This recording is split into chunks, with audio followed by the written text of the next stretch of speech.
He'd give it a mixed scorecard. He'd be delighted to see that the poverty he reported on has been lifted in many parts of the continent.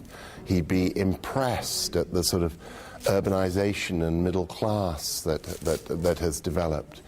But I think he'd see plenty which would provoke him to the sort of spurts of anger that characterize his writing. I think he'd be appalled, at the continuation of conflict in many countries, the inequality that energy and mineral development is creating, the imperfections of democracy despite the huge progress.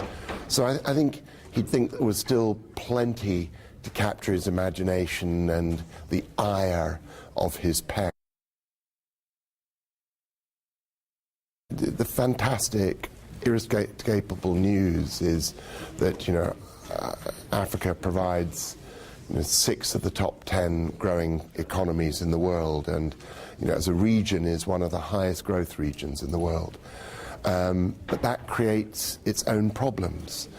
It creates a massive demand on resources of all different kinds to service that growth, from the need for infrastructure in the new exploding cities of the continent, the need to reorganize farming to make it more productive and able to serve these growing urban communities, the need to provide the goods and services to an emerging middle class, and above all the need to make sure that as growth occurs it's not stalled or disrupted by breakdowns in governance or security at the level of the safety of citizens going about their business in big urban centres, etc.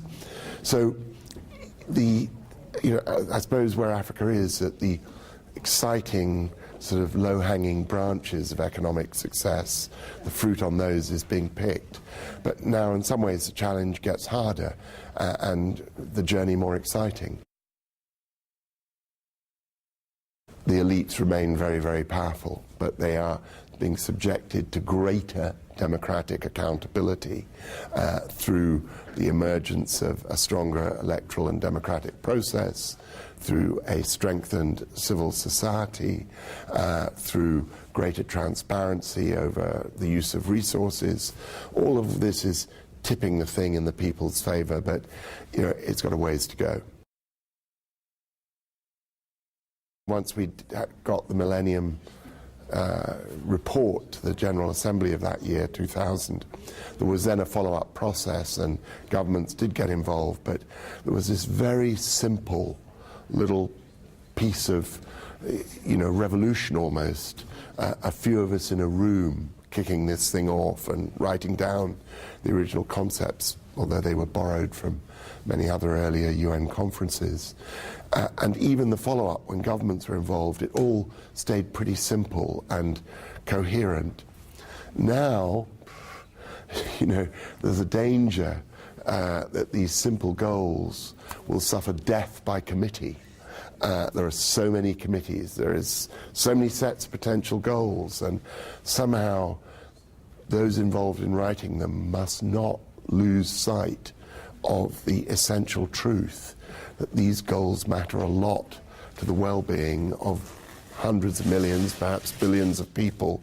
So don't give in to political disputation and conflict within the UN General Assembly. Don't give in to the pride of wanting your own name on a particular goal, but just work with a kind of commitment to humanity, which means we get a sensible, equally successful set of modified successor goals.